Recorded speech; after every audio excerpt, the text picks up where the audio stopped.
আল্লাহ তাআলা অনেক নিয়ামত দিয়েছেন আমাদেরকে। দুনিয়াতে জায়গা জমি, টাকা পয়সা, শরীরের সমস্ত অঙ্গ প্রত্যঙ্গ, অনেক কিছু দিয়েছেন। নিয়ামত বেশি না অশান্তি বেশি?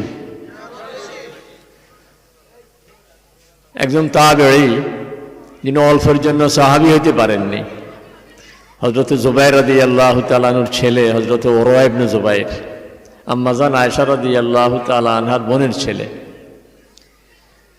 ওনার পায়ে একটা মারাত্মক ফোড়া হয়ে পাটা কাটা লাগছে। অনেকেই আসি বলতে, হুজুর আপনার পাখা চলে গেছে। তো উনি বলতেন, আল্লাহ শুকরিয়া, আমার এতগুলি অঙ্গ প্রত্যঙ্গ আল্লাহ সব ঠিক রাখছে, একটা মাত্র নিছে। যদি এমন হইতো যে আল্লাহ সব নিয়ে গেছে, একটা রাখতে, তো আমার কি করার ছিল? শুকরিয়া দেখ। একজন বুজুর্গ, উনি যাচ্ছেন, দেখলেন যে একটা তাঁবু দেখা যায়। তো তাঁবুতে ঢুকে দেখলেন এক বুড়ো মানুষ, উনি একা এখানে, আর বলতেছে, আলহামদুলিল্লাহিল্লাযী ফাদ্দালানী আলা কাসীরিম মিম্মান খালাকা তাফদীলা। আয় আল্লাহ, আপনার শুকরিয়া আদায় করি যে আপনি আমাকে অনেকের চেয়ে বড় সুখে রেখেছেন। কিন্তু ওই বুড়া চোখে দেখে না, এই বুড়ায় চোখে দেখে না, আর বলতেছে যে আল্লাহ অনেকের চেয়ে আমারে বড় ভালো রাখছেন। ইনি বলতেছেন যে আপনি বলতেছেন আপনাকে আল্লাহ সুখে রাখছেন, তো সুখটা কি? কয় যে আমার একটা কাজ আছে, তুমি আমার কামটা করে দিবানি, আগে বলো। তো বলবো, কয় চারটা কাম করে দিবে। কয় সুখ হইল আমার কান আছে, আমি শুনি, মুখ আছে, বলতে পারি, হাত দিয়া ধরতে পারি, পা দিয়া চলতে পারি। কিন্তু কত মানুষ আছে চোখেও দেখে না, কত মানুষ আছে মুখেও কথা বলতে পারে না, কত মানুষ আছে সে কি করে না, কানেও শোনে না। সেদিন একটা বই পড়তেছিলাম, মোহাম্মদ ইবনে আব্দুর রহমান আরিফি, সৌদি আরবের একজন শায়েখের। আমি আশ্চর্য হয়ে গেছি। উনি বলেন যে এক ইমাম সাহেব ওনাকে ফোন দিছেন, যদি আপনার মসজিদে দুইজন প্রতিবন্ধী নিয়ে আসবো, এরা কথা বলতে পারে না, এরা বয়ান করবে। আমি মুসল্লিদের মধ্যে এলান করে দিলাম যে এরকম প্রতিবন্ধী বোবা, এরা বয়ান করবে। তো মানুষ অপেক্ষায় আছে, আমি অপেক্ষা করতেছি। দেখলাম যে গাড়িতে করি, একটা গাড়ি আসছে, গাড়ির থেকে মানুষ তিনজন নামতেছে। একজন হইল শায়েখ ইমাম সাহেব, যিনি ফোন দিছেন। মানুষ সাথে দুইজন, এর মধ্যে একজন হাঁটি আসতেছে নিজে নিজে, কারণ উনি কথা বলতে পারে না, চোখে দেখে। আর আরেকজনকে ওই ইমাম সাহেব ধরে ধরে আনতেছে।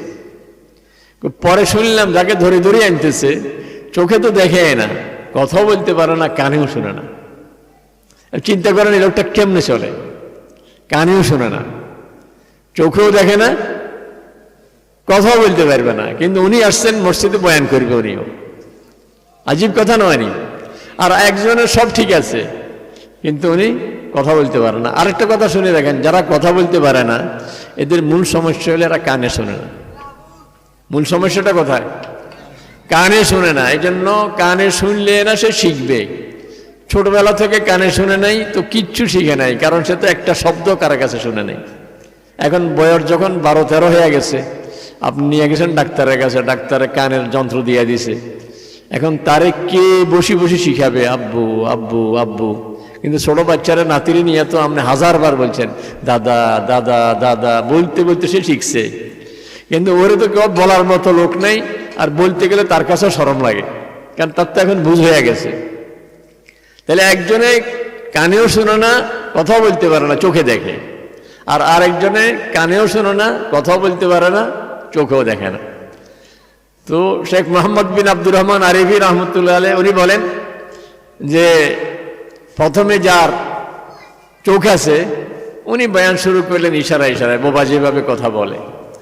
আর ওই ইমাম সাহেব উনি তর্জমা করে দিলেন, আর মানুষ কাঁদতেছে তার বয়ান শুনি। সে বলতেছে, ভাইয়ারা আপনাদের তো মুখ আছে, সময়টা কেন নষ্ট করেন? আপনি তো কোরআন তেলাওয়াত করতে পারেন। আমার কত মন চায় একটু তেলাওয়াত করতে, আমি তো তেলাওয়াত করতে পারি না। আপনার মুখ আছে, আপনি হাঁটতে চলতে আল্লাহর জিকির করতে পারেন, বলতে পারেন সুবহানাল্লাহ সুবহানাল্লাহ সুবহানাল্লাহ। আমার কত মন চায় জিকির করতে, কিন্তু আমি জিকির করতে পারি না, কারণ আমার তো মুখ নাই। কেন আপনারা সময়টা নষ্ট করেন, কেন নেয়ামতের কদর করেন না? সব মানুষ তার কথা কাঁদছে। ইনার বয়ান শেষ হয়ে গেছে, এবার দ্বিতীয় জনের পালা। দ্বিতীয় জন তো চোখেও দেখে না, কানেও শোনে না, মুখেও কথা বলতে পারে না, সে তো ইশারা কেমনে করে এটা তো দেখে নাই। সব অবাক হয়ে আর এসেছে, বয়ান কেমনে করব? যে ইমাম সাহেব নিয়ে আসছে, উনি তার পায়ের মধ্যে এইভাবে একটা টোকা দিছে, একটা খোঁচা দিছে। খোঁচা দেওয়ার সঙ্গে সঙ্গে ইমাম সাহেবের সে হাত টানে নিছে, টানে নিয়ে ইমাম সাহেবের হাতের মধ্যে আঙ্গুল দিয়া কি করে এইভাবে। আর ইমাম সাহেব বুঝে যে সে কি বুঝাইতেছে, সে এইভাবে আঁকে, আর ইমাম সাহেব তরজমা করে দিতে আসে। কয় যে তার বয়ানে মানুষ আরো বেশি কাঁদছে। সে বলতেছে যে ভাই দেখেন, আমার চোখও নাই, আমার কানও নাই, আমার মুখও নাই, কিন্তু আমার দিল চায় আমি আল্লাহকে প্রাণ ভরে ডাকি।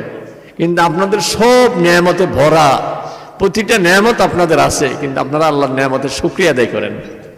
এই জন্য বলছিলাম, আমাদের উপরে আল্লাহর নেয়ামত বেশি না অশান্তি বেশি?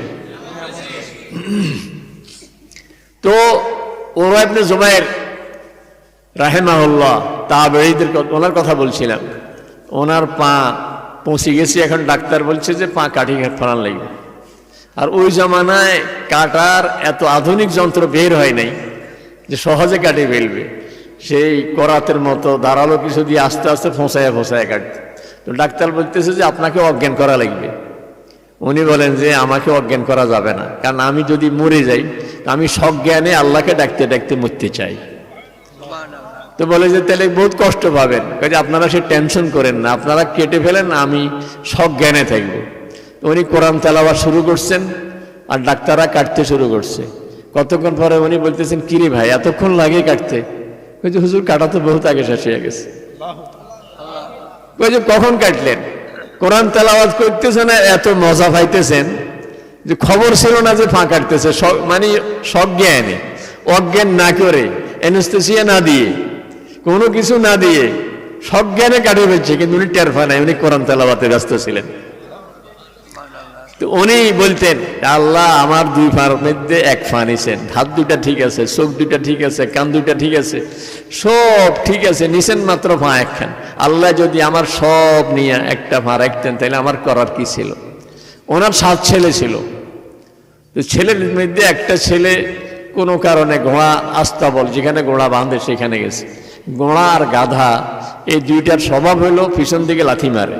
আর লাথি মারে যে সামনের পা দুইখানের উপরে ভর করি, পিছনের পা দুখান দিয়ে একসাথে লাথি মারে। গরু লাথি মারলে তো এক পা দিয়ে মারে, কিন্তু ঘোড়া আর গাধায় 2 পা দিয়ে একসাথে লাথি মারে। তো এইভাবে লাথি মারছে, আর ওনার ছেলেটা মারা গেছে। পরে উনি বলতেছে, আল্লাহ আমার 7 ছেলের মধ্যে 6 ছেলে আপনি রাখছেন, একটা ছেলে নিয়ে গেছেন, কিন্তু যদি আপনি 6 ছেলে নিয়ে যাইতেন আর একটা রাখতেন, আমার কিছু করার ছিল নেই। আল্লাহ আপনার শুকরিয়া আমি কেমনে আদায় করবো যে আপনি আমার এত নেয়ামত দিচ্ছেন? ছেলে মারা গেছে আর উনি বলতেছেন, আল্লাহ আপনার শুকরিয়া, নিছেন অল্প রাখছেন বেশি, পাও চলে গেছে শুকরিয়া আদায় করতেছেন। আল্লাহ নিছেন অল্প রাখছেন বেশি। আমরা এই জীবনে যতটুকু সময় আমাদের পার হয়েছে, সুখে বেশি সময় ছিলাম না কষ্টে বেশি সময় ছিলাম? এই জন্য আল্লাহ শুকরিয়া যতই আদায় করি শেষ হবে না, বলি আলহামদুলিল্লাহ।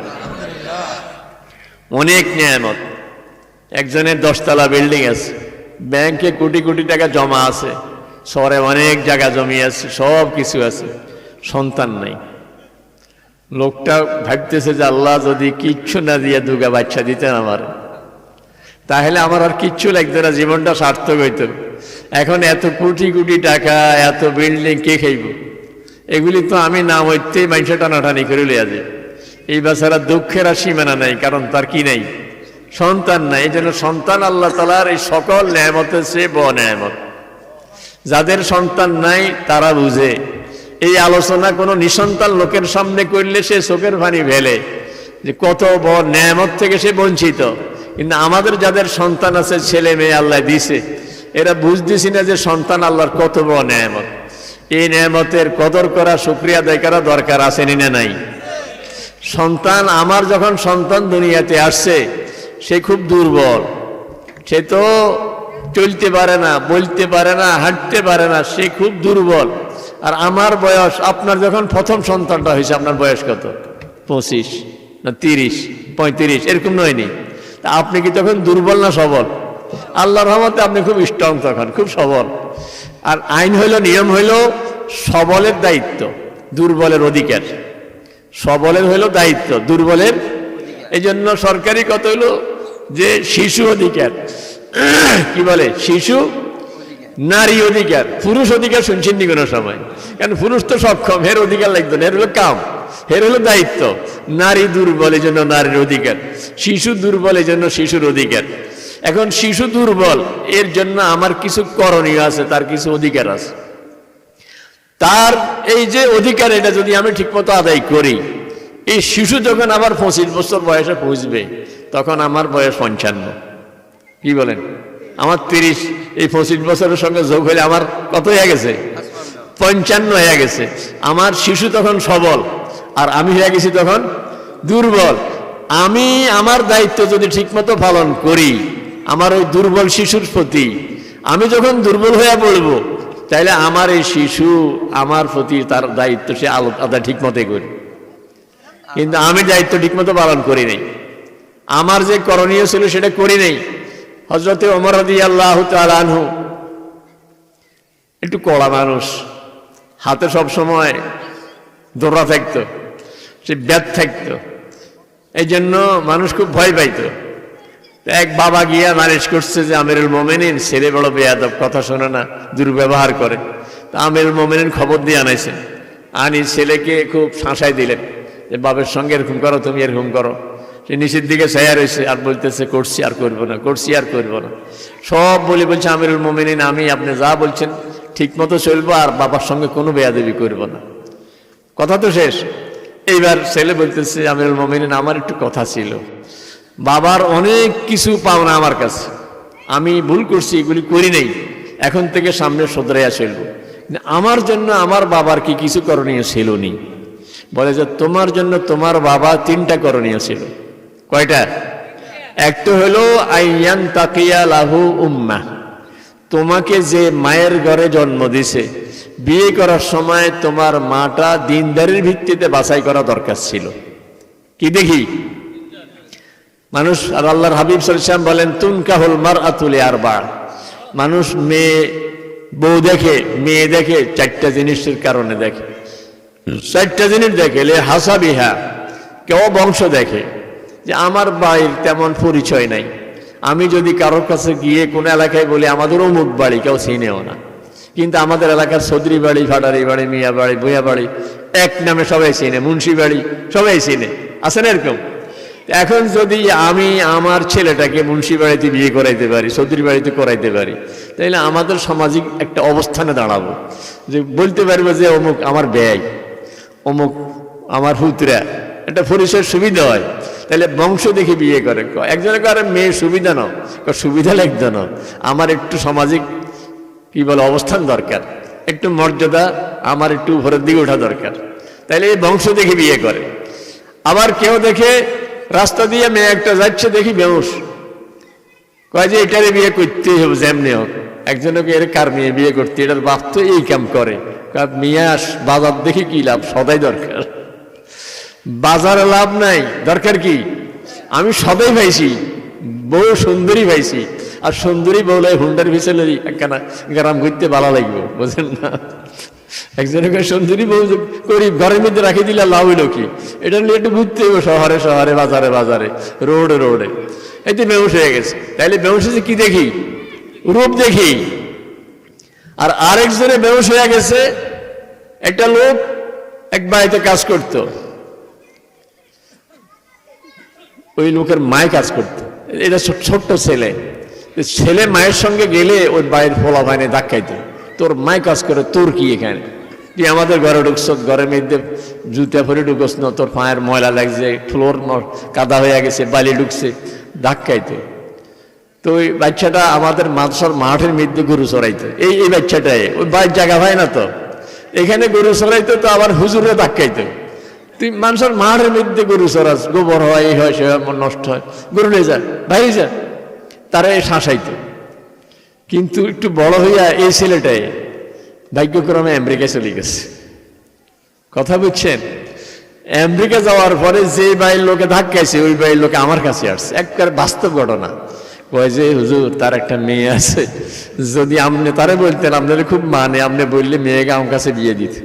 আমি মনে করি মনে নাই তোরা ধাক্কাইছ তার, এখন তোরা তার মেয়ে বিয়ে করে তুই বলস, কারণ হচ্ছে তার কাছে এখন পয়সা আছে, কি আছে, মাল আছে, সেই আমেরিকায় থাকে এখন। তাইলে এখানে বিয়ে করাই তো রাজি, কি দেখি, মাল দেখি। আর আরেকটা হইলো দিনদারি দেখে। ওমর রাদিয়াল্লাহু তাআলা আনহু রাতের বেলায় হাঁটতেছেন, উদ্দেশ্য দুইটা। এক হলো মানুষ আমার সামনে আমার দোষ বলে না, সবাই সামনাসামনি তো খুব প্রশংসাই করে, কিন্তু চুপে চুপে শুনলে বোঝা যাবে আমার আসলে দোষ কোনটা কোনটা আছে, পিছনে পিছনে মানুষ বলবে। আর আরেকটা হইলো অনেক লোক সাহস করে আমার কাছে আসে না, দুর্বলতার কারণে আসতে হতে পারে না, বাড়িতে বসে হয়তো খুব কষ্টে আছে, এই জন্য একটু খোঁজখবরও নেওয়া দরকার। কি বলেন, দেশের শাসকরা, এলাকার মেম্বার চেয়ারম্যানরা যদি এরকম গ্রামে গ্রামে হাঁটি মানুষের খোঁজখবর নিত, তাহলে যে জনগণের খেদমত করার সুযোগ দিন, দেখে না ভোটের আগে দিয়ে, এই কথা তো ভোটের হওয়ার আর থাকে না। কিন্তু যদি থাকতো এভাবে গ্রামে গ্রামে হাঁটি খোঁজখবর নিত, এটা দোয়া হয়তো না, আল্লাহ তাআলা তাদেরকে দুনিয়া আখিরাতের মধ্যে সম্মানী করতেন আরো বেশি। ওমর রাদিয়াল্লাহু তাআলা আনহু এই দুই কারণে ঘুরতেন। অনেক রাত আওয়াজ শোনা যায় কার যেন কথার, ভাবছেন যে এরকম কষ্টে আছে, এখনো ঘুমাই নাই কেন, কান লাগিয়ে শুনতেছে, মা মেয়েকে বলতেছে, মেয়ে কালকে বাজারে যাওয়ার সময় দুধ নিয়ে তো আমরা বাজারে বিক্রি করে চলি, এখন দুধ কমে গেছে, আর স্বাভাবিক নিয়ম হলো গরু ছাগলের দুধ কমে গেলে একটু ঘন হয়, এটার সঙ্গে একটু পানি মিশাইলে ধরা যায় না, তো বলতেছেন যে দুধের সঙ্গে একটু পানি মিশাইয়া দিও। তো মেয়ে বলতেছে, আম্মা আমিরুল মুমিনিনের পক্ষ থেকে বাজারে বাজারে ঘোষণাকারী ঘোষণা দিয়ে গেছে যে আমিরুল মুমিনিনের পক্ষ থেকে ঘোষণা, কোনোভাবেই দুধের সঙ্গে পানি মিশানো যাবে না। বুঝছেন নি? কিন্তু বাঙালি হইলে ঠিক মতে মিশাইতো, আর বাজারে নিয়ে কইতো, হুজুর আল্লাহর কসম দুধের সঙ্গে পানি মিশাই না। কেমনে? কয় যে আগে জগের মধ্যে পানি লই, পরে পানির মধ্যে দুধ দিচ্ছি। কয় যে দুধের সঙ্গে পানি মিশাই না, পানির সঙ্গে, দেখছেন নি কারবার, বাঙালি এরকম সালাই করে সাহিত্য না নি।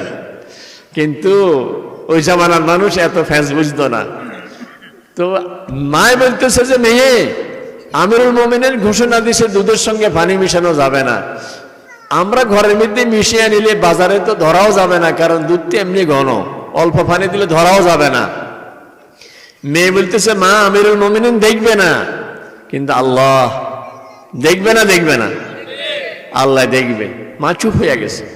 আমিরুল মুমিনিন অবাক হইয়া গেছেন যে এই কুড়ে ঘরে থাকে একটা গরিব, নিতান্ত গরিবের মেয়ে, তার মধ্যে এতটুকু দিনদারি, এই মেয়েটাকে আমি আমিরুল মুমিনিন, আর আমিরুল মুমিনিন মানে অর্ধ জাহান শাসন করে, সে ওইদিকে সেই একবারে মরক্কো, আটলান্টিক মহাসাগরের পাড়ে, সেই মরক্কো পর্যন্ত, ওইদিকে ইরান, ওইদিকে একবারে পাকিস্তানের সীমানা পর্যন্ত ওমর রাদিয়াল্লাহু তাআলা আনহুর সময় ইসলামী হুকুমত, অর্ধ দুনিয়া শাসন করেন যিনি, উনি সিদ্ধান্ত নিয়ে ফেলছেন যে আমার ছেলেটা এই মেয়েকে বিয়ে করাবো।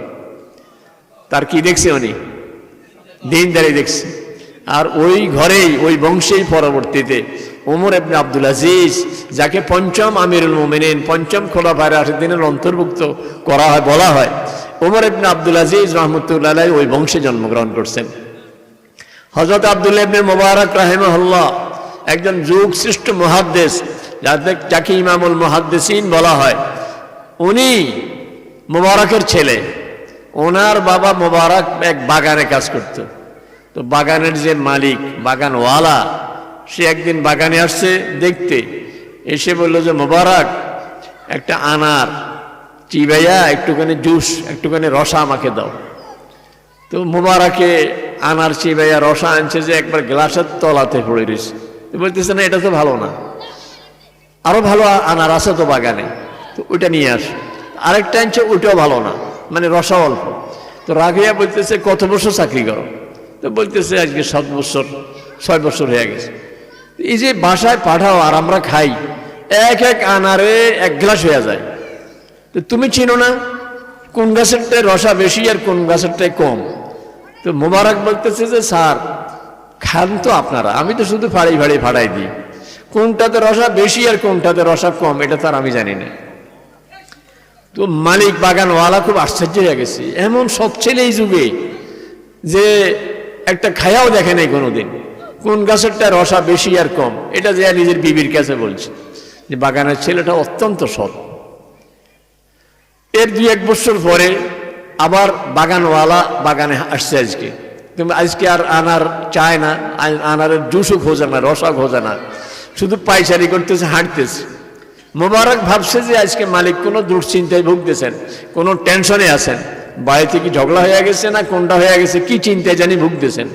পিছিয়ে পিছিয়ে হাঁটতেছে, বলি কোন বিপদে পড়ি, বলবো কি বলবো না চিন্তা করতেছে। মালিক জিজ্ঞাসা করলো, কি তুমি পিছিয়ে পিছিয়ে হাঁটো কেন? বলছে, স্যার আপনি যে টেনশন করতেছেন, হাঁটতেছেন, আমার কাছে খুব খারাপ লাগে। আপনি কি সমস্যা একটু যদি বলতেন। তো বলতেছে, তোমারে বলি কি লাভ, পারিবারিক একটা সমস্যা। স্যার তবুও একটু শুনলে আপনার সাথে শেয়ার করতাম, আপনার চিন্তার কিছু ভাগ আমার গায়ে নিতাম। তো বলতেছে, বিষয় সমস্যা হলো একটা মেয়ের বিয়ে নিয়ে, একটা মেয়ের জন্য প্রস্তাব অনেক জায়গা দিয়ে আসছে। এখন আমার বিবি যেটা পছন্দ করে আমার আর আমার ছেলের পছন্দ হয় না, আর ছেলে যেটা পছন্দ করে সেটা আমার আর আমার বিবির পছন্দ হয় না, আর আমি যে ছেলে পছন্দ করি ওটা আমার বিবির আর ছেলের পছন্দ হয় না। এটা নিয়ে আমরা ঘরের মধ্যে 3 মাথা হয়ে গেছে, 3 আগা হয়ে গেছে, একমত হতে পারতেছি না। এটা নিয়ে ঘরে খুব সমস্যা, প্রায় ঝগড়াঝাটি লাগিয়েছে এটা নিয়ে। বিবি কয় যে ওই ছেলের কাছে দিলে তো ভালো হইতো, আমার তো পছন্দ হয় না। তো মোবারক বলতেছে, স্যার এটা তো খুব সহজ বিষয় না, এটা নিয়ে এত টেনশনের কি আছে? কি বলো, আমাদের ঘুম নেই আজ কতদিন, আর তুমি বলো সহজ। কেমনে সহজ? কয়ে যে বিয়ে করানোর পদ্ধতি, বিয়ে দেওয়ার পদ্ধতি তো 4টা। আপনি কোন পদ্ধতিতে বিয়ে দিবেন আগে সেটা ঠিক করেন। একটা হইলো বংশ দেখি, একটা হইলো রূপ দেখি, একটা হইলো মাল দেখি, আর একটা হইলো দিনদারি দেখি। আপনাকে ঠিক করেন আপনি কোনটা দেখি বিয়ে দিবেন। যদি রূপ দেখি বিয়ে দেন তো ছেলে যেটা সবচেয়ে সুন্দর এটার কাছে বিয়ে দিয়ে, আর মাল দেখি বিয়ে দেন তো যার টাকা বেশি তার কাছে দিয়ে দেন। বংশ দেখি যদি বিয়ে দিতে চান তো বংশ তার ভালো, তার কাছে দিয়ে দেন। আর যদি দিনদারি দেখি বিয়ে দিতে চান তো এই প্রস্তাব যে কটা ছেলের আসছে, যে ছেলেটা সবচেয়ে বড় দিনদার তার কাছে দিয়ে দেন। তো মোবারক দেখলো যে, এই মালিক দেখলো যে রে এটা সহজ ফর্মুলা, আমরা তো ফর্মুলা ঠিক করি না, এমনি না ঝগড়া করি। তো বাড়িতে যে আর ছেলেরে আর বিবিরে লই আগে ফর্মুলা ঠিক করি যে কোন ফর্মুলাতে বিয়ে দিব, কোন প্রসেসে, কোন পদ্ধতিতে। তো বাড়িতে যায় বিবিরে লিয়া ছেলেরে নিয়ে বসি, বলে যে রে আমরা তো খালি খালি হাঁটি, রাস্তা ঠিক করি না, আগে রাস্তা ঠিক করো, কোন রাস্তায় বিয়ে দিব। রাস্তা কি? 4 রাস্তা। বংশ দেখি, রূপ দেখি, মাল দেখি, আর দিনদারি দেখি। 4 পদ্ধতিতে বিয়ে করা যায়, বিয়ে দেওয়া যায়। তো ওই আল্লাহ রাসূল বলছেন, দিনদারি দেখি বিয়ে করায়ও, দিনদারি দেখি বিয়ে দিও। এখন ছেলেও বলে, আব্বু আমরা তো মুসলমান, আমরা তো দিনদারি দেখবো। বিবি বলে, না আমরা তো দিনদারি দেখবো। তাইলে এবার দিনদারিতে বাছাই করেন, যে ছেলের দিনদারি বেশি তার কাছে বিয়ে দিই। বিবি উঠে বলে যে, আরে দিনদারি খুঁজবেন কি, ফোলা যেটা বাগানে কাজ করে, এই ফোলার সে দিনদার গোটা দুনিয়া খুঁজি পাইবেন না। এই ফোলা যদি প্রস্তাব দেয় কালকে আমরা চাকরি নট করে দিবেন। এই জন্য ভয়ে আপনার কাছে প্রস্তাবও দিত না সে। কিন্তু যদি দিনদারি খুঁজেন, ছেলেটারে বাড়িতে জামাই বানাই দেন। ওই ছেলের কাছে মেয়ে বিয়ে দিয়ে দিচ্ছেন। আর ওই ঘরে হযরতে আব্দুল্লাহর জন্ম, উনি আব্দুল্লাহ ইবনে মুবারক, উনি এত বড় মুহাদ্দিস। ওই জামানার মাইক ছিল না, সাউন্ড সিস্টেম এরকম ছিল না, উনি হাদিসের দর্শ দিতেছিলেন। দর্শের ভিতরে হাসি আসছে, আর হাসি আসছে, আর বলছেন কি আলহামদুলিল্লাহ। আলহামদুলিল্লাহ শুনলে কি বলে? ইমাম আবু দাউদ রহমতুল্লাহ আলাইহি সিয়াসাত, তার 6 কিতাবের 1 কিতাবের তিনি সংগ্রহকারী, তিনি হলেন ইমাম আবু দাউদ রহমতুল্লাহ আলাইহি। আবু দাউদ রহমতুল্লাহ আলাইহি নৌকায় চড়ে যাইতেছেন ওই দ্বীপে, চরে, নদীর পাড়ে, খালের পাড়ে। এক লোক হাসি দিয়ে বলছে আলহামদুলিল্লাহ। আবু দাউদ রহমতুল্লাহ আলাইহির আওয়াজ ছিল ছোট, উনি এখান থেকে ইয়ারহামুকাল্লাহ বললে ওই পর্যন্ত বুঝবে না। উনি নৌকাওয়ালারে বলে যে, ভাই নৌকাখান একটু সাইডে নেন, কারণ সাইডে নিলে ওই বেড়ারে বলবো ভাই ইয়ারহামুকাল্লাহ। তো নৌকাওয়ালায় ইচ্ছা করলো, যাত্রীরা প্যাসেঞ্জাররা আমাদের তাড়া আছে, এই সস্তা কামের জন্য দেরি করা যাইতো না, চলেন চলেন। তো ইমাম আবু দাউদ রহমতুল্লাহ আলাইহি উনি নৌকার মাঝিরে বললো, ভাই তোমারে 1 দিরহাম দিব।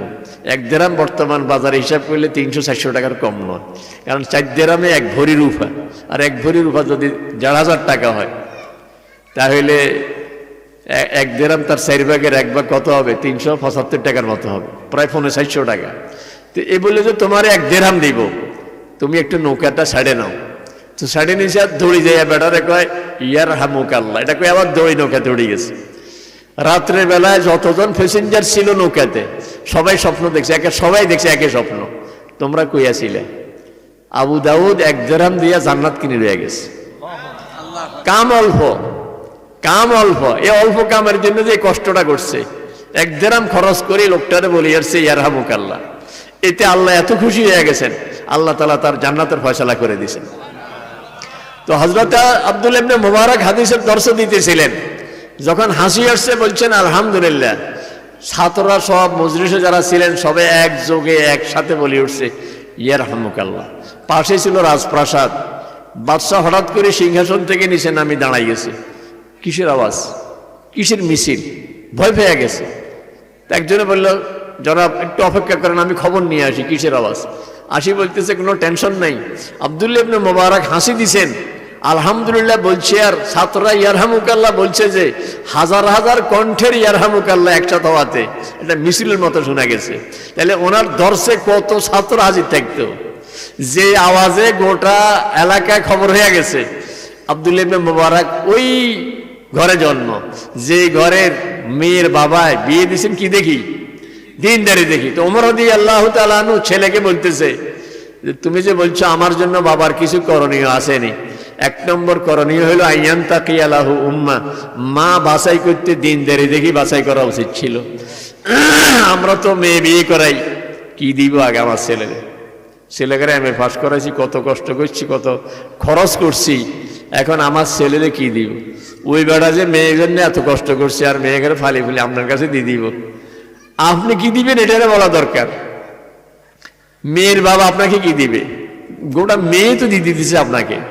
হ্যাঁ, মেয়েটা আসি কোনোদিন দেখে নাই।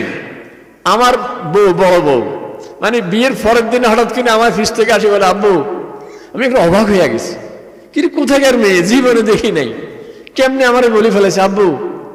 মানে আমার কাছে খুব অবাক লাগছে, কারণ হেঁটেই বড় বউ আমার।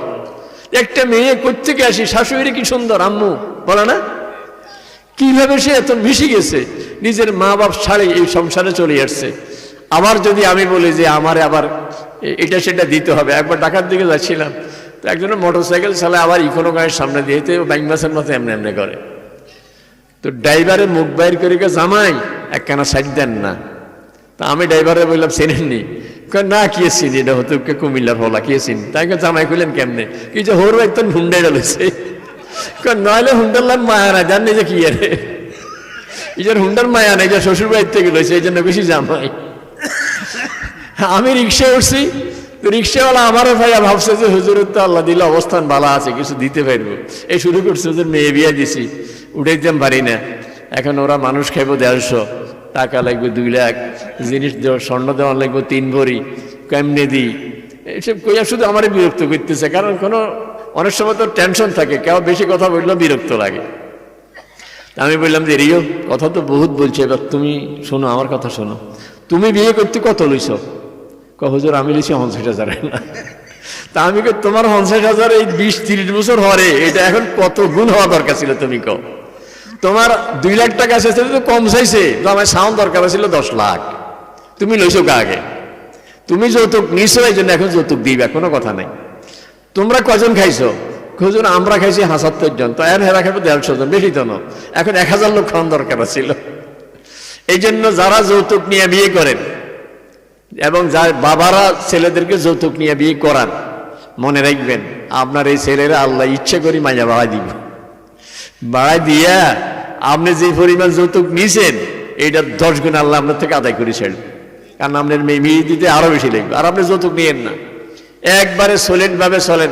লক্ষ্মীপুরে আমাদের একজন মুরব্বী বৃহত্তর নোয়াখালী জেলার জেলা অ্যাকাউন্ট অফিসার ছিলেন। আর অ্যাকাউন্ট অফিসার মানে তো তার কাছে টাকার কত সোর্স, কত বিল তার হাতের উপর দিয়ে ফাঁস, কোটি কোটি টাকা বানাইতে পারতেন। কিন্তু এই লোকটার মতো সৎ লোক আমি আর দেখি নাই, একটা টাকা জীবনে ঘুষ খাই নাই। ওনার মেয়ে বোধহয় 5 জন না 6 জন, প্রত্যেকটা মেয়ের বিয়ে আমি পড়াইছি।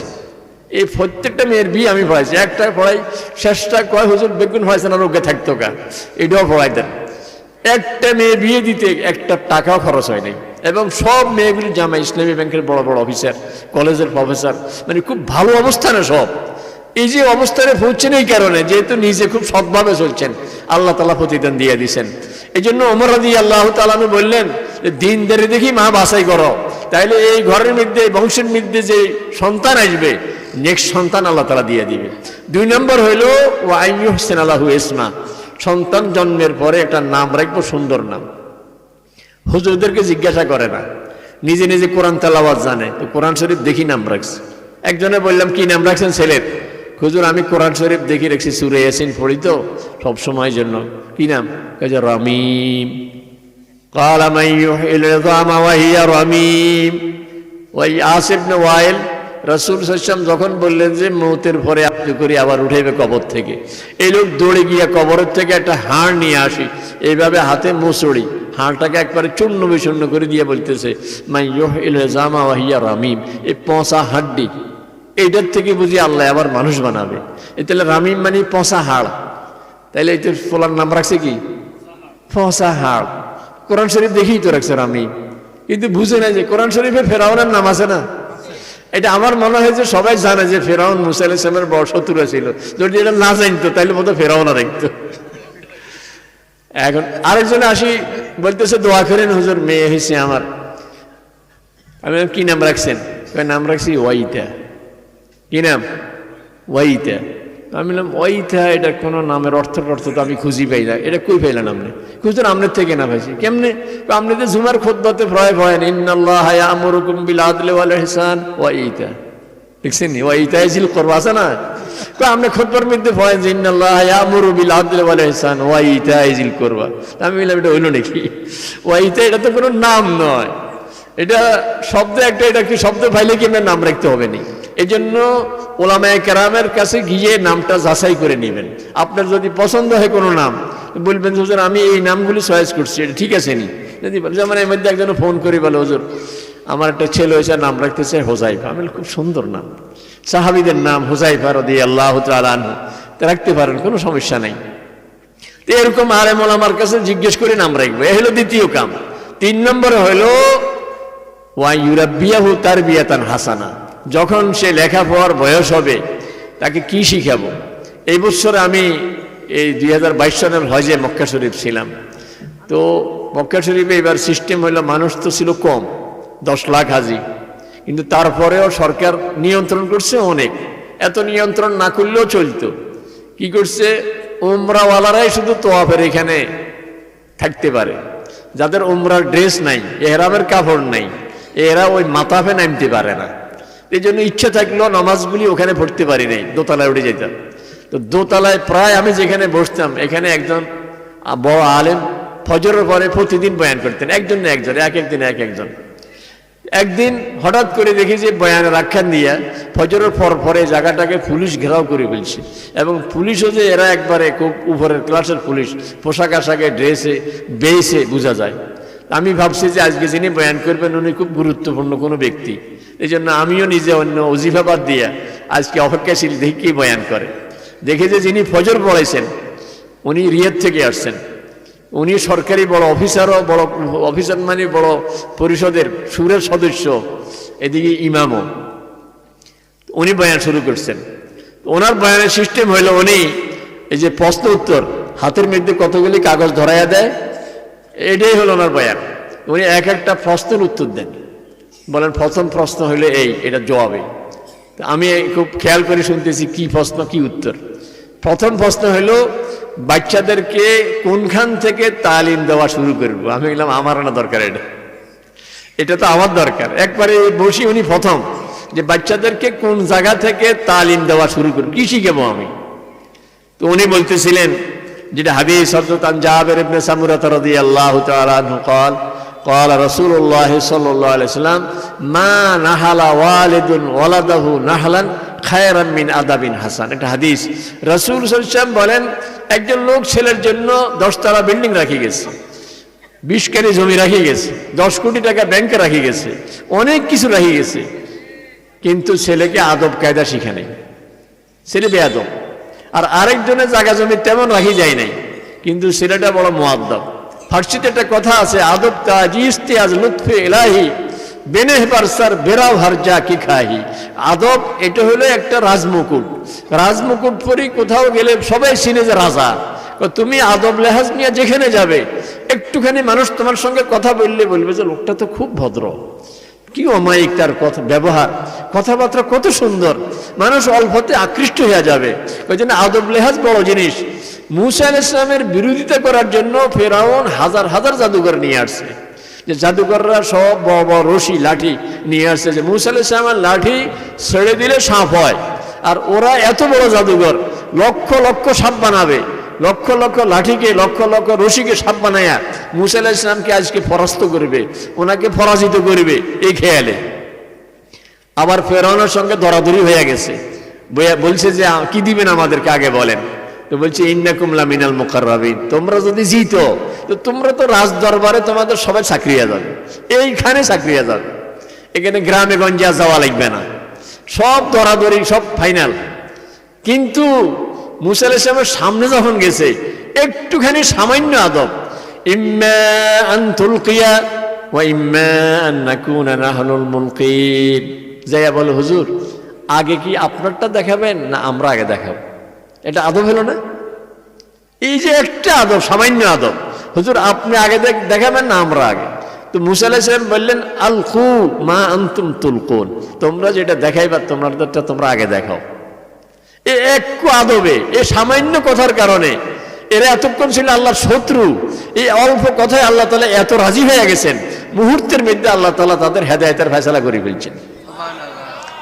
এই জন্য মূসা আলাইহিস সালাম যখন লাঠি ছাড়ে দিলেন, যখন ওনার সাপ তাদের সব সাপ খাইয়া ফেলতে শুরু করছে, ফাইযা হিয়া তালকাফু মা ইয়াফিকুন, তারা যেটা সাপ বানাইছে এটা তো আসলে সাপ নয়, ওটা তো জাদু। আর মূসা আলাইহিস সালামের ওই আসল সাপ যখন সব জাদু খেয়ে ফেলতে শুরু করছে, সমস্ত জাদুকররা ফাখারু সুজদা, সবাই সিজদার মধ্যে পড়ে গেছে, মুহূর্তের মধ্যে সব মুসলমান হয়ে গেছে, অল্প কথা। এবং কিরকম মুসলমান? ফেরাউন বলতেছে ও ইন্না হাযা লাকাবীরুকুমুল্লাযী আল্লামাকুমুস সিহর ফালানুকাত্তিআন্না আইদিয়াকুম ওয়া আরজুলাকুম। তাই এই হলো তোমাদের বড় জাদুঘর মূসা আলাইহিস সালাম, সে চক্রান্ত করে তোমাদেরকে আমার এখানে আনায়া গোটা দেশকে নষ্ট করতে চাইছে, আমি দেখাই ছেড়েবো তোমাদেরকে, হাত পা সব কাটিয়ে দিব। হেরা বলতেছে আপনি যা করার করেন, ইন্না ইলা রাব্বিনা লামুনকালিবুন, আমরা তো আল্লাহর কাছে যাইতে চাই, আমরা গড়ের ওই পাড়ে যাইতে চাই, গড়েটা পাড়িতে পাইতেছি না। আপনি যদি বলেন এক লাঠিতে হেমাতা দিয়া দেবো, তো লাঠি ওকে দিয়ে ভার করে দিলে তো আমরা যাইতাম চাইছি এই পাড়ে। বুঝছেন নি কথা? কোনো চিন্তা নাই, কত মজবুত ইমানদার হয়ে গেছে, এবং সমস্ত জাদুঘররা মুহূর্তের মধ্যে শাহাদাতের মর্যাদা লাভ করছে। কিসের কারণে? আদব, আদব, শুধু একটু আদব। এই জন্য ওই শায়েখ সৌদি আরবের, উনি বলতেছিলেন সন্তানকে প্রথম যেটা শুরু করবো সেটা হলো আদব শিখাবো। এখন আমাদের সন্তানদেরকে আমরা সময় দিতে পারি না। আরবিতে একটা কবিতা আছে যার অর্থ হলো এরকম, ওই ছেলে এতিম নয় যার মা বাপ মারা গেছে, সেই এতিম নয়, আমরা তারই তো এতিম বলবো, কিন্তু মাও নাই বাপও নাই, তো এতিম হে নয় আর কে। কিন্তু কবি বলেন এ এতিম নয়, কারণ বাপও নাই মাও নাই, মামারা ঝাঁপি পড়ি বাইকনা করে নিয়ে গেছে। আর আমার বোনও নাই, ভগ্নিপতিও নাই, এরা কার কাছে যাবে? নিয়া মামারা বড় বড় ডাক্তার, এদেরকে লেখাপড়া করাইয়া বাইকনা ডাক্তার। এখন সমাজবাসী বলে যে বাপ মচ্ছে ভালো হয়েছে, বাপ থাকলে হোলাই দূরইত না, এখন মামার কাছে যাওয়ানে ডাক্তার হয়ে গেছে, বলে না? এই জন্য কবি বলেন যে এই ছেলে এতিম নয়, কারণ তার মা বাপ মারা গেছে ঠিকই, কিন্তু দুনিয়াতে আল্লাহ এমন ব্যবস্থা করে দিছে, মা বাবার সেই বিকল্প একটা ভালো ব্যবস্থা পাইয়া গেছে। তাহলে এতিম কে? এতিম হলো যার বাপও আছে মাও আছে, কিন্তু বাপ বড় ব্যস্ত, সময় দিতে পারে না। খলিফার দোকানে যাইয়া জামার মাপ দেয় বাচ্চার, কয় যে খলিফার টেইলারে জিজ্ঞাসা করে কদ্দূর হয়েছে, ছেলেকে এদ্দূর হয়েছে। এদ্দূর কেউ বলেনি, বাচ্চা দেখে এদ্দূরে না হয়েছে। তো টেইলারকে আপনি কি দেখালেন? এদ্দূর হয়েছে কি করলেন? বলবেন এদ্দূর হয়েছে। এরিও আমি তো এর কোনোদিন খারাপ দেই না, সকালবেলায় ঘুমে থাকে আর আমি বাজারের দিকে চলে যাই, রাত্রে 12টার সময় আসি, সকালও দেয় সোয়াত, রাত্রে আসি দেখি সোয়াত। এই জন্য আমি তো তারা দূরে বলতে হয়েছে। ঢাকাতে গেছিলাম একবার, এই লোকের সাথে আমার সৌদি আরব পরিচয় ছিল মদিনা শরীফে, এখন ঢাকায় আছে। আমারে ভাই আসে নাসল বন্ধ ছাড়বে না করলে অবশ্যই আপনি আজকে বাসাত যাইতে হবে, খাইতে হবে, থাকতে হবে সব। তো বাসাতে নিয়ে বলতেছে যে আমনের কারণে আজকে তাড়াতাড়ি আসছি। আমি কে না হয় 12টার আগে কোনোদিন আসতাম পারি না। তা আমি গেলে মাহফিলে আপনার ওয়াজানা করি, আপনার কথাই তো বলি যে আপনি নিত্য প্রতিদিন এভাবে 12টার সময় বাড়িতে আসেন, তো আপনার বাচ্চাদেরকে তো আপনি এরকমই দেখেন, খাওয়া তো দেখেন না। এরকম কিছু গার্জিয়ান আছেন যারা সকালবেলায় দোকানে গিয়া বসে নাস্তা করেন, কিন্তু চিন্তা করেন না যে আমার ঘরের মধ্যে বিবি কি খাবে, বাচ্চারা কি খাবে। আমি দরকার হলে আমার 50 টাকা আছে, 50 টাকা দিয়ে সামান্য কিছু নিয়ে আসেন, বেশি কিছু আনতে না পারলে মুড়ি আর চানাচুর নিয়ে আসেন, সবাইকে নিয়ে প্লেটে নিয়ে একসাথে বসে খাবো। কিন্তু আপনি 60 টাকা 70 টাকা ব্যয় করে পরোটা ডিম খান, বাচ্চার খবর নেই, বিবির খবর নেই।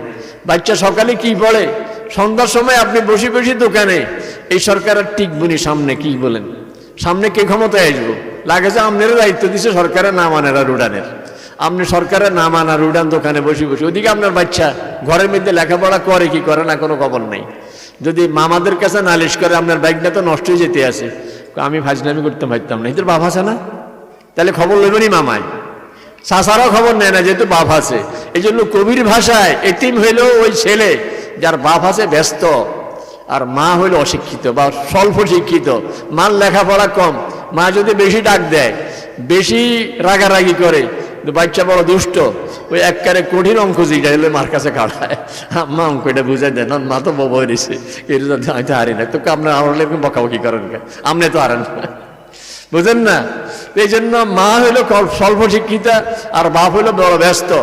আপনি ঘরের মধ্যে বসে থাকেন, আপনি পড়ালেখা পারেন না বেশি, ঘরে বসে থাকেন, আপনার বাচ্চা দেখবেন প্রাইভেট মাস্টারের কাছে পড়ে, মাস্টার বুঝছে যে কিরে আজকে এরকম সোজাই গেলো কেমনে, ও তার বাপ আছে ঘরে, এই জন্য হেঁটে আজকে সোজা, আজকে ঠিক মতো পড়ে। কি বলেন, এটা বাস্তব কথা নয়?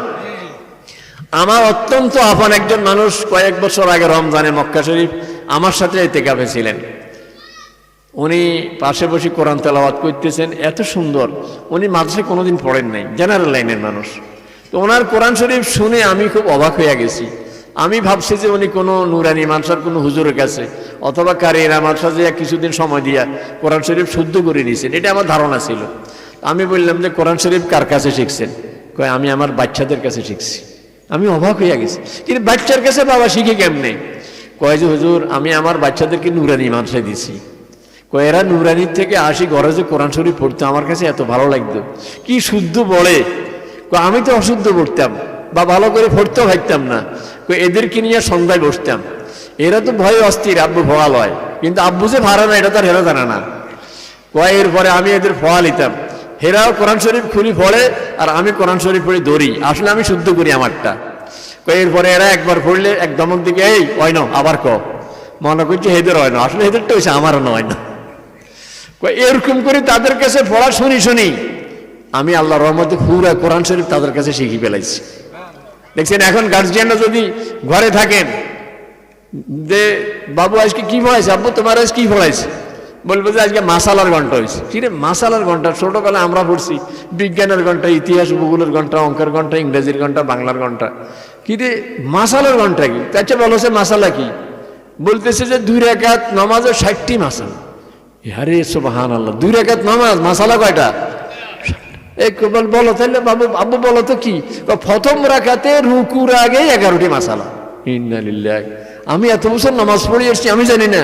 আর আমার ছোট্ট বাবু, ছোট্ট বাচ্চা নুরানি মানুষের দিছি, আর বলতেছে প্রথম রাকাতে রুকুতে যাওয়ার আগে মাসালা কয়টা? আপনি শুনেন, আপনি তো জানেন না, এটা তো তারা বলবেন না। বলো, বলার পরে আপনার তো হয় না, বলবে হয় না, আবার দেখবো আপনারা শিখে যাবেন। কিছুদিনের মধ্যে আপনি বলতে পারবেন নামাজের মধ্যে কোনটা ফরজ, কোনটা ওয়াজিব, কোনটা সুন্নত, কোনটা মুস্তাহাব। কারণ ফরজ যদি ছুটি যায় নামাজ হবে নি, ওয়াজিব যদি ছুটি যায় সহজ সেজদা দেওয়া লাগবে। মসজিদের মধ্যে ইমাম সাহেবদেরকে সহজ সেজদা দেখছেন, কয়েকবারে দেখছেন না? আমাদের ইমাম সাহেব অমুক দিনে একবার সহজ সেজদা দিছে, কিন্তু আপনার দিকে কোনোদিন সহজ সেজদা লাগে না, ভুল কি শুধু ইমাম সাহেবই করে। আসলে ব্যাপার হচ্ছে আপনি তো জানেন না কোনটা ওয়াজিব কোনটা সুন্নত, আপনি তো বলতে পারতেন না। আবার আরেক হুজুরে, আরেক মুসল্লি, সাধারণ মুসল্লি সহজ সেজদা দিছে, তো একজনে বলে আপনি সৌ সেজদা দিয়েছেন কি জন্য? আমি তো বাসা বসে দেখছি আমরা নামাজ তো ঠিক মতো হয়েছে। কয় অজু একখানা গেছিল। দেখছেন নি কারবার? অজু গেলে কি সৌ সেজদা চলবো নি? এই জন্য যদি নুরানি মানসার এই সমস্ত বাচ্চাদের ফাঁসে কতক্ষণ বসে থাকেন, দেখবেন যে আপনার মাসালা শিখা হয়ে যাবে। বাবু আর কি ঘন্টা হয়েছে? বলবে যে তরিকার ঘন্টা হয়েছে। তরিকার ঘন্টা কি আবার? এই শুরু করিব অজু করার তরিকা। অজুতে নিয়ত করা সুন্নত, বিসমিল্লাহ বলা সুন্নত, মেসওয়াক করা সুন্নত। কয়ার হাতের করে আসলে মেসওয়াক তো হাতে নাই, কিন্তু হাতের এভাবে হাতে ঘুরে লাগে যে মেসওয়াক করে। দুই হাতের কবজি সহ 3 বার দোয়া সুন্নত। দেখবেন যে অজু করার তরিকা সে বলবে আর প্র্যাকটিক্যাল অজুটা দেখাই দিবে, আপনার যেন অজুটা শিখতেছেন। এই জন্য ঘরে যদি একটু সময় দিই বাচ্চাদের পিছনে, তাহলে আমার এই বাচ্চারা নুরানি পড়বে, পাশাপাশি আমার ঘরের মধ্যেও দিন শিখা হয়ে যাবে। আর নুরানি মানুষরা কি শিখায়? পদশরীতে নিশ্চয়ই আপনাদেরকে দেখাইছে, এরা জানাজার নামাজ পড়তে জানে, এরা মুখস্থ জুমার খুতবা দিতে পারে। আল্লাহ না করুক আপনার মসজিদের ইমাম সাহেব কোনো কারণে অ্যাক্সিডেন্টে পথে আসতেছিল, মসজিদের দিকে আসতে পারে নাই, আর এই মসজিদের মধ্যে কোনো ইমামও নাই। এখন নামাজটা পড়াবে কি? আজকে তো জুমার নামাজে বাদ যাবে, কারে ভাইবেন আপনি? কিন্তু যদি আপনি ছোটবেলায় নুরানি পড়ছেন, আপনি দাঁড়ায় কইতেন পারেন তোরা টেনশন করিস না, ছোটবেলায় খুতবা মুখস্থ করছি, আমি 2 খুতবা মুখস্থ পড়ে দেবো, আমার কোনো খুতবার কিতাবও লাগতো না। কিবার নুরানি মানুষের ছাত্ররা মুখস্থ নুরানিতে। এখন দেখবেন আপনারা মুর্দার যখন জানাজা পড়তে যাই, আমরা টাইম দিছে 10টায়, 10টার 5 মিনিট 10 মিনিট আগে যায় হাজির হয়ে যায়, কারণ জানাজায় সময় দিছে। যাই দেখি যে এখনো কফিন নিয়ে আসে নাই, লাশ নিয়ে আসে নাই। দেরি হচ্ছে কেন? গোসল করাইতে দেরি হইতেছে। কিন্তু গোসল করাইতে কখন শুরু করছে? এরা 9টায় শুরু করছে। 9টা থেকে 10টা 1 ঘন্টা হয়ে গেছে, এখনো গোসল শেষ হয় না। কি গোসল করায়? যদি সুন্নত তরিকা মতো গোসল করতে শিখি আমরা, তাইলে মুর্দারও তো গোসল দেওয়াইতে পারবো। সুন্নত তরিকার গোসল কি? আপনারা কি গোসল করে উঠিনি টয়লেটে যান? না, আগে যান। কি বলেন? আগে। তাইলে মুর্দাকে গোসল করাইবার জন্য আগে টয়লেট করাই দেন না, মাথার দিক থেকে একটু উঁচু করি, পেটের দিকে একটু চাপ দেন, ময়লা টয়লা যা আছে বাইরে যাবে। তো আপনি যেরকম আগে টয়লেট সারছেন, মুর্দারও টয়লেট সরাই দেন। এরপরে গোসল করি উঠি উজু করেন না আগে উজু করেন? হ্যাঁ, কিছু কিছু লোক আছে পরে উজু করে। পুকুরে গোসল করছে দেখছেন, গোসল টোসল সারি এখন উজু করি নামাজের জন্য তৈরি হয়। কিন্তু ভাই ডুব দি গোসলও করলেন, এত উজু দরকার আছে নি? উজু তো আগে সারি গেছেন। এই জন্য গোসলের আগে উজু সুন্নত, গোসলের পরে আর উজু সুন্নত নয়। এটা লাগবে না, এটা অপচয়ের মধ্যে যাবে, পানির অপচয় হবে। এই জন্য আপনি যেহেতু গোসল করতেছেন নিজে সুন্নত মতো, এই জন্য মুর্দারে আগে উজুটা করাই দিবেন। উজু করাইবেন যে মুর্দারকে কুলি করাইতে পারবেন নি, নাকে পানি দিতে পারবেন নি। এই জন্য আল্লাহ রসুল সাল্লাল্লাহু আলাইহি ওয়াসাল্লাম একটা মাসালা আমাদেরকে শিখাইছেন, যদি কারোর গোসল ফরজ হয় রাতে, আর সে চায় যে এখন গোসল করব না, এখন ঘুমাইলই, ফজরের সময় উঠলে একসাথে গোসল করে নামাজটা পড়ে নিব। তা আল্লাহর হাবিব সাল্লাল্লাহু আলাইহি ওয়াসাল্লাম বলেন, তুমি যদি গোসল এখন না করো, তুমি ওযুটা করে শুইও। কারণ আল্লাহ না করুক তুমি যদি মরে যাও রাতে, তো মরে গেলে তোমার তো ফরজ গোসলের মধ্যে ফরজ কয়টা? কয় ফরজ? 3 ফরজ। গড়গড়াইয়া কুলি করা, নাকে পানি দেওয়া, সারা শরীর ধোয়া। তো সারা শরীর তো মরে গেলে ধুতে পারবো, নাকে পানি দিব কেমনে? গড়গড়াইয়া কুলি করাইবো কেমনে? এই জন্য আল্লাহর হাবিব বলেন, তুমি গড়গড়াইয়া কুলি করি আর নাকে উজু করলে তো লাগবে এগুলি, তুমি উজুটা করে শো, মরে গেলে তোমারে গোসল করাই দিলে ফরজ গোসল আদায় হয়ে যাবে। আর যারা এভাবে উজু করে শোয় নাই, এই লোক যদি মরি যায়, তাইলে এর ফরজ গোসল থাকি যাইব না, 2টা ফরজ তো থাকি যাইব। এই জন্য উজু করাইয়া দিবে। এরপরে আমরা গোসল যে করি, বাথরুমের মধ্যে ঢুকি, টেপ ছাড়াই দিই, শাওয়ারের থেকে পানি পড়ে। তো পানি পড়লে প্রথম নিয়ম হলো ডাইন কাঁধের মধ্যে পানি, কারণ উপর থেকে তো পানি পড়ে, আগে ডাইন কাঁধে পানি দেন, এরপরে বাম কাঁধে দেন, এরপরে মাথা বরাবর দিয়ে সরাসরি ধুইয়া নেন। মুর্দাকে গোসল করাইতে ঠিক একই সিস্টেম। প্রথমে বাম কাঁধ করেন, ডাইন পাশে ঘষি টসি ডলে ডলে একটু সাফ করে দেন, আবার ডাইন কাঁধ করেন, বাম সাইড ধুয়ে দেন, এরপরে সারা শরীরে পানি ঢালি দেন। সর্বোচ্চ 10 মিনিট লাগবে। এখন নুরানি যদি পড়ে বাচ্চায়, মেয়ে নুরানি পড়ছে, দাদি নানিরে গোসল করাইতে পারিব। ছেলে নুরানি পড়ছে, সে বাবারে, দাদারে, চাচারে গোসল দেওয়াইতে পারিব। গোসল করানোর জন্য লোক খোঁজা লাগবে না, কারণ নুরানি পড়ে সে জরুরি মাসালা সব শিখে গেছে, জরুরি সুরাগুলি সব মুখস্থ করে নিছে। হাতের লেখা তার সুন্দর। ছোট ছোট নুরানি বাচ্চারা অনেক সময় বাইরে থেকে আসতে সিলেটটারে আপনি ধরিয়ে আনে, আপনি ধরে দেখিয়ে না সিলেটের লেখাগুলো, তার ইংরেজি লেখা কত সুন্দর, বাংলা লেখা কত সুন্দর, আরবি লেখা তার কত সুন্দর, হাতের লেখা সুন্দর, ওইদিকে সে অঙ্ক, ইংরেজি, বাংলাও পারে, পাশাপাশি সব এগুলিও পারে। আমার লক্ষ্মীপুর রামগঞ্জে এক নুরানি মাদ্রাসায় গেছিলাম, হুজুর শুনাইলেন, হুজুর প্রথম বছর নুরানি, বাচ্চাদেরকে আশপাশে মাদ্রাসা ছিল না, এই জন্য প্রাইমারি স্কুলে নিয়ে গেছি। তো প্রাইমারি স্কুলের প্রধান শিক্ষিকা মহিলা, সে দেখি কয় এরা মক্তবে পড়ি, এখানে কি ক্লাস পরবর্তী এরা কি পড়ছে। তো ছোট্ট একটা মেয়ে বলতেছে, ম্যাডাম ওস্তাদ জিতে পড়তো না, পড়বো আমি না, তা আমারে কিছু প্রশ্ন করেন না। কয় ম্যাডামে মনে করছে সে পারে না কিছু।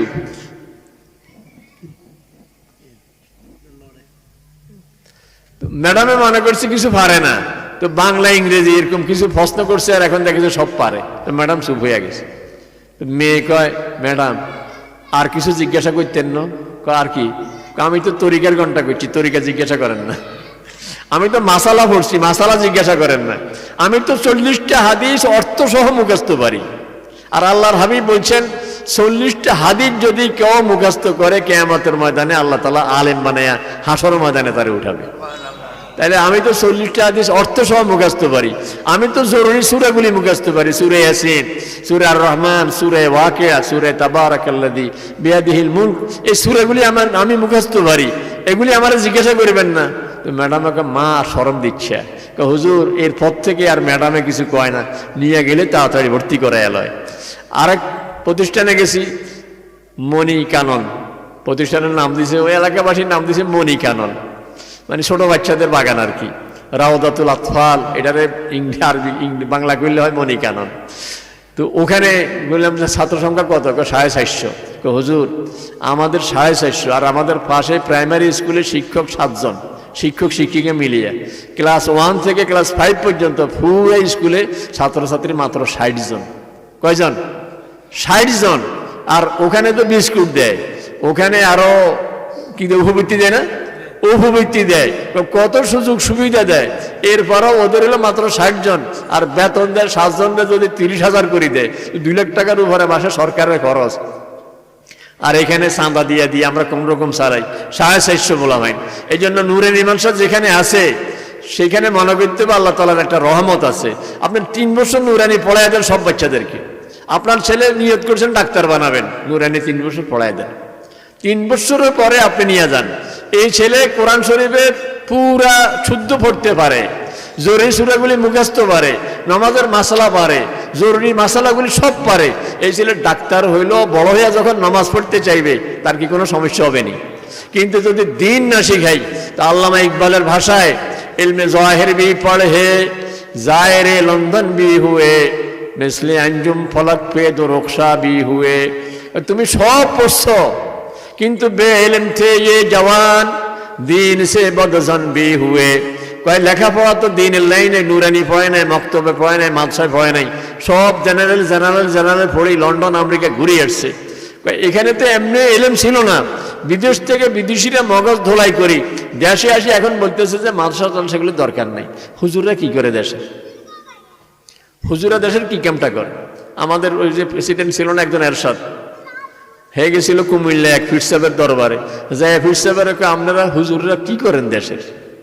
তো পীর সাহেব বড় সাহসী আছে, দেশটা তো ঠিক করেছি আমরা, নামনে কি জানেন?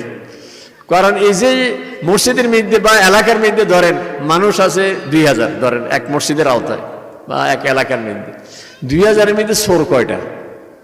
একটা দুইটা চোর থাকতে পারে, নাও থাকতে পারে, সব এলাকায় কি চোর আসেনি? এই বাকি যে এতগুলি লোক ভালো, এই ভালো কি প্রশাসনের ভয়ে না আল্লাহর ভয়ে? আল্লাহর ভয়ে এদের দিলের মধ্যে সৃষ্টি করছে কে? হুজুরা নয়নি।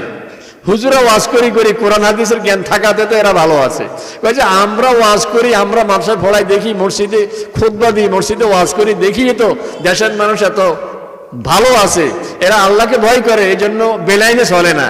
কিন্তু যদি সব মানুষ বেলাইনে চলতো, আপনার এই পুলিশ এগুন দিয়ে নিজের শাসন করতেন, আপনি পারতেন না। এখন হুজুরদের কারণে সব দেশে বহুত আরামে আছেন।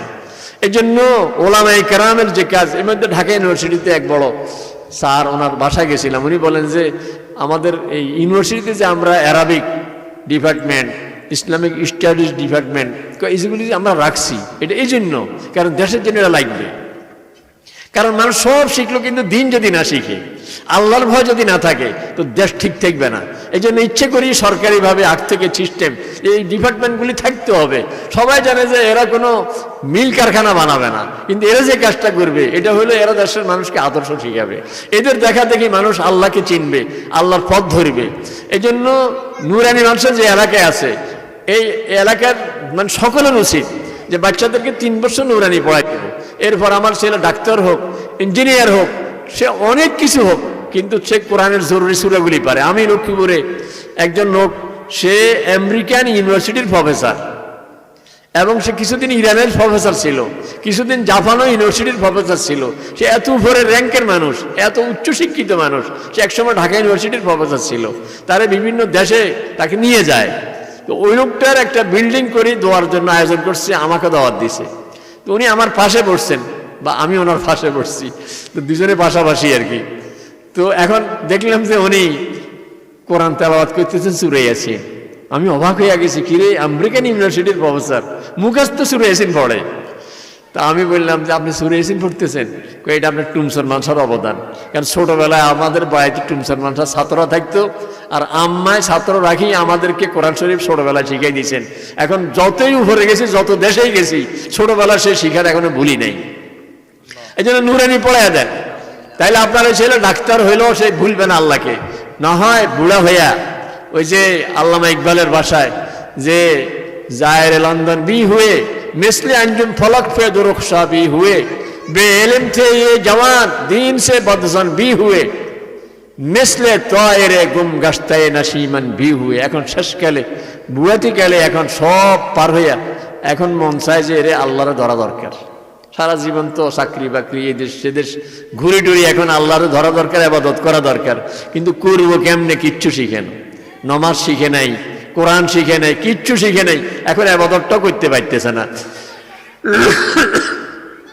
তখন মা বাবারে মনে মনে দোয়া তো করতে না, বরং মনে মনে কইব আমার আব্বা আমার জীবনটা শেষ করে দিছে।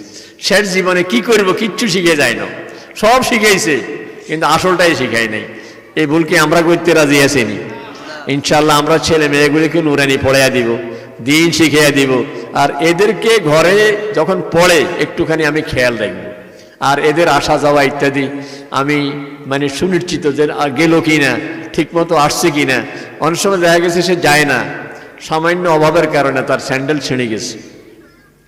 বাবা অলসতা করে খবর লয় না, তো তার স্যান্ডেলটা কিনে দেয় না। তো ছেলে শর্মে একটা স্যান্ডেলের অভাবে মাদ্রাসা যায় না, জুতার অভাবে সে মাদ্রাসা যায় না, বা তার লুঙ্গি ছেড়ে পায়জামা ছেড়ে গেছে, মাদ্রাসা যায় না। তো বাবার অল্প অলসতার কারণে ছেলেটা যদি বেলাইন হয়ে যায়, এই গুনাহ কিয়ামতের ময়দানে বাবার হবে না। এই জন্য এই বিষয়গুলি আমরা খেয়াল রাখবো। আর আমার কাছে যেন কোরআনের কদর থাকে। থানভী রহমতুল্লাহ আলাইহি বলতেন যে এলাকার মানুষের মধ্যে 3টা কাজ আছে: তাজিমে কোরআন, তালিমে কোরআন, তাজিমে হামিলিনে কোরআন। কোরআন শিখে, কোরআনের তাজিম করে।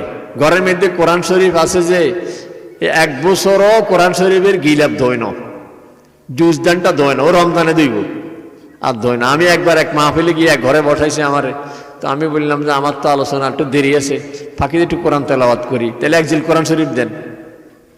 ইন্না লিল্লাহ, মানে কোরআন শরীফ আনছে যে ধরাও যায় না, এত বালির স্তর জমে গেছে। তাহলে কোরআনের তাজিম আসেনি। কিন্তু টেলিভিশনের কভার, এই শোকেসের কভার, এডার কভার, এগুলি তো সপ্তাহে সপ্তাহে ধোয়, কভার পাল্টা, বিছনা চাদর কয়বার ধোয়, কিন্তু কোরআন শরীফের গিলাপ ধোয় না সহজে। তাহলে কোরআন শরীফের তাজিম হয় না। অনেকের ঘরে ছেঁড়া কোরআন শরীফ। আপনার কোরআন শরীফ যদি পাতাগুলো ঠিক থাকে, একটু বাজারে নিয়ে যারা বই বাইন্ডিং করে, দপ্তরি বলে, এদের কাছে দিয়ে কোরআন শরীফটা একটু ভালো করে কভার লাগাইয়া দেন, হয়তো 60 টাকা 100 টাকা খরচ হবে, কোরআন শরীফটা আবার তাজা হয়ে গেল।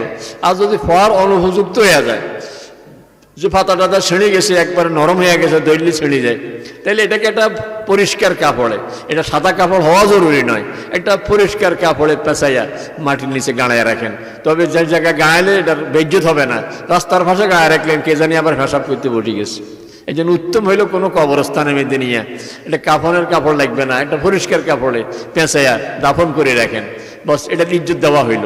কিন্তু ঘরের মধ্যে জমি রয়েছে, আজকে কত বছর পড়ে রয়েছে, এই বেইজ্জতি অবস্থায় এইটা করবো না। এক নম্বর হলো কোরআনের তাজিম, আর হলো কোরআনের তালিম। দুনিয়ার সব শিখছি, কোরআন শিখি নাই। ইংরেজি পত্রিকা দি ডেইলি অবজারভার, এই জন্য পড়ে কেমনে? ডেইলি অবজারভার নিচের দিকে লেখা, উল্টে দিচ্ছে, এরপরে হেডিং উঠতে পারে। বুঝলেন না কথা? ইংরেজিতে এত এক্সপার্ট, উল্টে যাও পড়তে পারে ইংরেজি, কিন্তু কোরআন শরীফ পড়তে লইলে লাগে যেন গলার দই লাগা পাহাড় দিকে উঠেতে আছে, কোথায় কোথায় কোথায় কি কষ্ট হয়। আছে না এরকম? না, কোরআন শরীফ শিখে নিব। এখন বয়স্ক কোরআনের সুযোগ আছে। আর সবচেয়ে উত্তম পন্থা তো আমি বলে দিলাম, বাচ্চারে নিজের নাতিরে নুরানি ভাষা দিয়ে দেন, আর সন্ধ্যার সময় তারে ঘরে সময় দেন। হে মনে করবো আপনি ফল হইতে আছেন, আসলে তার কাছে বসে বসে দেখুন শিখে হইয়া যাবো। 3 নম্বর হইল যারা কোরআনের ধারক বাহক, কোরআনের তালিম যারা দেয়, এই হুজুরদের বেতন কত? যা দেখবেন যে ওনার বেতন মাসে 5,000 টাকা। এটা হলো সর্বোচ্চটা। তো 5,000 মানে দিনে 200 টাকা করে পড়ে না। যদি 200 টাকা করে হইতো তাহলে দিন মাসে কত হইতো? তাহলে আপনি দিলেন 5,000। তাই আপনার এই এলাকার মধ্যে কোনো লেবার এরকম আসেনি 200 টাকা দিয়ে সারাদিন খাটান যাইব, আসেনি? তাহলে হুজুরের দাম কত কমাইয়া দিলাম। আমি চেষ্টা করবো হুজুরদেরকে সম্মানজনক অবস্থায় রাখতে। দাদা চিনছেন নি? কমলা রসা আপনার মুখের মধ্যে দেয়, আর আপনার এখানে গাল ভাই পড়ে যায়। কি বলেন? মুখে দিয়ে পড়ে যায় না? আপনার কমলা রসা দরকার নাই, আপনার সিনা দরকার নাই। আপনার দরকার এই মুহূর্তে লা ইলাহা ইল্লাল্লাহু মুহাম্মাদুর রাসূলুল্লাহ। বড় লোকের ছেলে অস্ট্রেলিয়ার স্কলারশিপ পাইছে, বাবা খুব খুশিতে বাড়িতে খুব মেহমানদারের আয়োজন করি, অনেকের খাওয়াই দাওয়াইয়া ফেরে ঢাকা ফাটাই দিছে। যাওয়ার সময় বন্ধু বান্ধব অনেকেই খুশিতে তারা আগাই দিতে গেছে 2 মাইক্রো। ঢাকা এয়ারপোর্ট যায়, এখন এক পর্যায়ে ভিতরে আর ঢুকতে পারে না, কারণ এখন ইমিগ্রেশন যেখানে, এখানে আর ঢুকতে দেয় না। এখন সবাই বিদায় নিতেছে আর টাটা দিয়ে বিদায় দেয়। এখন হেতে কয় যে এই পাসপোর্ট আর টিকিট কার কাছে? এখন একটার মুখের দিকে একটা চায়, ওইটা বাড়িতে রয়ে গেছে, এটা নিতে মনে নেই, এটা এয়ারপোর্টে রয়ে গেছে। এখন ফ্লাইট হলো আর 1 ঘন্টা পরে। কি বলবো যে তোদেরকে কে বলছে হাজলামি করি বাইরে গরু খাওয়াইতে, আর আমার পিছনে 2 মাইক্রো ভাড়া করে আসতে? এত কিছু না করি আমারও যদি টিকিট আর পাসপোর্টটা হাতে দিয়া যে কোনো একটা বাসে বা একটা গাড়িতে উঠাই দিতি, আমি সুন্দর আমার অস্ট্রেলিয়া চলে যেতে পারতাম। মুর্দার ঠিক এই অবস্থায় কমলা রসা দরকার নাই, সিনাও দরকার নাই, মুর্দার দরকার এসে লা ইলাহা। এই কথাটা আমার পাশে বসে বলবে কে? সূরা ইয়াসিন পড়বে কে? এই জন্য ছেলে মেয়েদেরকে ইনশাল্লাহ নুরানি পড়াইয়া দিব, মানসার সহযোগিতা করব। এখানে দেখছে না টাকা বাকি রয়ে গেছে অনেক, বাকি কাজও রয়ে গেছে অনেক। আমরা ইনশাল্লাহ সামর্থ্য অনুযায়ী চেষ্টা করবো ইনশাল্লাহ। রাজি আছি তো সবাই? আল্লাহ তাআলা সকলকে তৌফিক দান করুক এবং আমাদের বাকি জীবন আমাদেরকেও নেক পথে চলার তৌফিক দান করুক। পিছনের জীবনে সে সামনের জীবনে অধিক নেক আমলের তৌফিক দান করুক। ভালো হইল ওই লোক বয়স বাড়ে আর আমল বাড়ে, দুর্ভাগা হইল ওই লোক বয়স বাড়ে আর আমল কম। এই যে দিন দিন খারাপ হয়ে যায়। যত বুড়ো হয়েছে তত বেশি মসজিদমুখী হওয়ার দরকার নয়নি। অন্তে যত বুড়ো হয় তত বিড়ি টানে বেশি আর আগের থেকে, সারাক্ষণ শুধু বিড়ি টানে আর দোকানে বসে থাকে। দোকানদার বিরক্ত হয়ে গেছে, যারা বাড়ির দিকে যাইতেন না, কারণ সাড়ার বন্ধ করতে পারে না, যারা যায় না বাড়ির দিকে। আর কয়েক কেনা কেনা রাখ রাখ, এই যেন কি দেবে, আর্জেন্টিনা খেলে আর কে জানি খেলে। বুড়াও তো চায় না নি এগুলি, খেলা দেখার জন্য ব্যস্ত। এগুলি না করি বসি পয়েন সুবহানাল্লাহি ওয়া বিহামদিহি, সুবহানাল্লাহি ওয়া বিহামদিহি 100 বার পড়বেন। সমুদ্রের ফেনা বরাবর যত গুনাহ আছে আল্লাহ সব মাফ করে দিবে। শব্দটা কি? সুবহানাল্লাহি ওয়া বিহামদিহি, সুবহানাল্লাহি ওয়া বিহামদিহি। দেখছেন নি? মানে সুবহানাল্লাহি ওয়া বিহামদিহি সুবহানাল্লাহিল আযীম।